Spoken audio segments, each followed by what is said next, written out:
అందరికీ నమస్కారం. ఇప్పుడు మన భారతదేశంలో స్త్రీలలో ఎక్కువగా గమనించే క్యాన్సర్ రొమ్ము క్యాన్సర్. సో, ఫస్ట్ స్త్రీలకి గర్భసంచి క్యాన్సర్, తర్వాత సెకండ్ మోస్ట్ కామన్‌గా గుర్తించబడింది రొమ్ము క్యాన్సర్.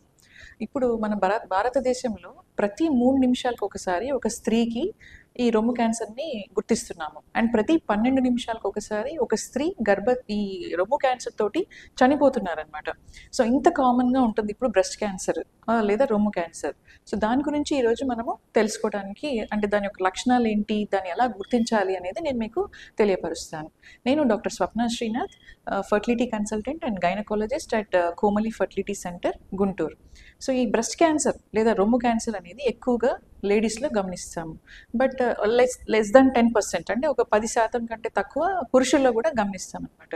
సో, ఈ రొమ్ము క్యాన్సర్ ఎందుకు వస్తుంది, ఈ మధ్య కాలంలో ఎందుకు ఎక్కువ అవుతుంది అంటే late marriages and delayed child bearing. అంటే ఎక్కువగా మనం పిల్లల్ని లేట్‌గా కనటం వల్ల, అండ్ బ్రెస్ట్ ఫీడింగ్, అంటే తల్లిపాలు అనేది చాలా ఇంపార్టెంట్. రొమ్ము క్యాన్సర్ రాకుండా కూడా చూస్తుంది.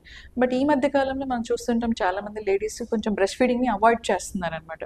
సో, దీనివల్ల కూడా, అండ్ వెయిట్, ఒబేసిటీ, తర్వాత ఆల్కహాల్ ఇంటేక్, ఇవన్నీ రిస్క్ ఫ్యాక్టర్స్. అండ్ కొన్ని జెనెటికల్ ప్రాబ్లమ్స్, అంటే తల్లికి ఉన్న మీ సిస్టర్స్కి ఉన్నా కూడా మీకు రొమ్ము క్యాన్సర్ వచ్చే అవకాశం ఉంటుంది. So, these are the few risk factors. అంటే ఈ పిల్లలు లేట్గా కనటము, పాలు ఇవ్వకపోవటము, ఓవర్ వెయిట్ ఉండటము, ఇలాంటివి. అండ్ విత్ ఏజ్ పెరిగే కొద్దీ కూడా ఈ రొమ్ము క్యాన్సర్ ఇన్సిడెన్స్ అనేది ఎక్కువగా ఉంటుంది. అంటే 20 సంవత్సరాల కంటే 50 సంవత్సరాల్లో ఈ రొమ్ము క్యాన్సర్ అనేది ఎక్కువగా గుర్తిస్తామన్నమాట. సో, దీన్ని రొమ్ము క్యాన్సర్ని ఎలా గుర్తిస్తాము? సో, ఏం చేయాలి అంటే సెల్ఫ్ బ్రెస్ట్ ఎగ్జామినేషన్ అంటారు. అంటే మీరే మీ ఇంటి దగ్గర ఇప్పుడు నెలసరి అయిపోయిన తర్వాత 6వ రోజు కానీ 7వ రోజు కానీ మీరు సెల్ఫ్ ఎగ్జామినేషన్ చేసుకోవచ్చు. జస్ట్ మీరు ఒక మిర్రర్ ముందర నిలబడి 2 చేతులు పైకి పెట్టినప్పుడు మీరు 2 బ్రెస్ట్‌ని, రొమ్ముల్ని గమనించాలి. అంటే 2 సేమ్ సైజులో ఉన్నాయా, సేమ్ షేప్‌లో ఉన్నాయా, ఏదన్నా గడ్డలాగా తెలుస్తుందా, లేదా సైజెస్‌లో డిఫరెన్స్ ఏమైనా ఉందా అనేది మీరు గమనించాలి. తర్వాత మీరు మీ హ్యాండ్ తోటే పాల్పేట్ చేయడం, అంటే గడ్డ లాంటిది ఏదన్నా చేతికి తగులుతుందా అని మీరే ప్రెస్ చేసి బ్రెస్ట్ మొత్తం ఎగ్జామినేషన్ చేసుకోవచ్చు. సో, అలా ఎప్పుడైనా మీకు గడ్డ లాంటిది ఏదైనా తగిలితే వెంటనే మీరు డాక్టర్ని సంప్రదించాలి. సో, ఇది సెల్ఫ్ బ్రెస్ట్ ఎగ్జామినేషన్ అంటారు. బట్ ఎవ్రీ ఇయర్ మీరు ఖచ్చితంగా క్లినికల్ బ్రెస్ట్ ఎగ్జామినేషన్ చేయించుకోవాలి. అంటే డాక్టర్ దగ్గరికి వెళ్ళి ఖచ్చితంగా బ్రెస్ట్ ఎగ్జామినేషన్ చేయించుకోవాలి. ఇలా చేయించుకోవడం వల్ల మీకు ఏమైనా గడ్డలు ఉంటే త్వరగా మనము గుర్తించే అవకాశం ఉంటుంది. ఇంకా వేరే లక్షణాలు ఏముంటాయి అంటే ఈ స్కిన్, అంటే బ్రెస్ట్ మీద ఉన్నటువంటి స్కిన్ అనేది మారుతుందన్నమాట. అంటే కొంచెం రెడ్నెస్ రావచ్చు, లేదా పీడ్ ఆరెంజ్ అపిరెన్స్ అంటారు. అంటే మీరు ఇప్పుడు ఒక ఆరెంజ్ పండు తీసుకుంటే దాని యొక్క చర్మం ఎలా ఉంటుందో అలాగా స్కిన్ మీద గమనిస్తారు. అంటే కొంచెం డింపుల్స్ లాగా కనిపిస్తుందన్నమాట. పీడ్ ఆరెంజ్ అపిరెన్స్ అంటారు. సో, స్కిన్ చేంజెస్, ఒక గడ్డ తెలుస్తుంటుంది, మీకు షేప్ ఆఫ్ ద బ్రెస్ట్ కూడా తేడా వస్తుంది.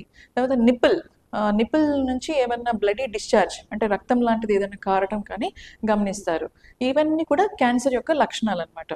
సో, దీన్ని ఎలా తొందరగా గుర్తించవచ్చు అంటే, మీరు సపోజ్ మీకు ఎక్కువ రిస్క్ ఫ్యాక్టర్స్ ఉన్నాయి, అంటే ఆల్రెడీ మీ మదర్కి బ్రెస్ట్ క్యాన్సర్ ఉంది, మీ చెల్లెలకి బ్రెస్ట్ క్యాన్సర్ ఉందనుకోండి, మీరు 30 ఇయర్స్ దాటిన తర్వాత నుంచే మీరు బ్రెస్ట్ ఎంఆర్ఐ ప్లస్ మ్యామోగ్రామ్ చేయించుకోవాల్సి ఉంటుంది ఎవ్రీ ఇయర్. లేదు మీకు ఎటువంటి రిస్క్ ఫ్యాక్టర్స్ లేవనుకోండి, ఆఫ్టర్ ద ఏజ్ ఆఫ్ 40, అంటే 40 సంవత్సరాలు దాటిన తర్వాత ఎవ్రీ ఇయర్ మ్యామోగ్రామ్ చేయించుకోవాలి. అలా 55 ఇయర్స్ వరకు చేయించండి.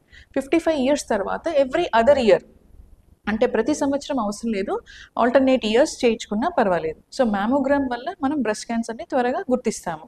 అండ్ ఎలాంటి ట్రీట్మెంట్ ఉంటుంది అంటే త్వరగా, అంటే ఎర్లీ స్టేజెస్లో గుర్తించామనుకోండి ఓన్లీ బ్రెస్ట్ రిమూవల్ సర్జరీ వరకు సరిపోతుంది. అడ్వాన్స్ స్టేజెస్ అనుకోండి కీమోథెరపీ, రేడియోథెరపీ ఇస్తారనమాట. సో, ఎంత ఎర్లీగా మనం డయాగ్నోసిస్ చేస్తే బ్రెస్ట్ క్యాన్సర్ని గుర్తించగలిగితే మనకి లైఫ్ స్పాన్ అంత ఎక్కువగా ఉంటుంది. లైఫ్ స్పాన్ అంటే మనం బ్రతికే అవకాశం, మీరు 15 to 20 years also that lady can survive అనమాట, త్వరగా గుర్తిస్తే. అదే మనం లేట్గా గుర్తించామనుకోండి లైఫ్ స్పాన్ తగ్గిపోతుంది. సో, ఇవాళ మనం ఈ లక్షణాల గురించి, ఈ స్క్రీనింగ్ మెథడ్స్ గురించి తెలుసుకోవటం వల్ల మనం బ్రెస్ట్ క్యాన్సర్ని త్వరగా గుర్తించి మన లైఫ్ స్పాన్ని పెంచుకోవాలి. Thank you so much.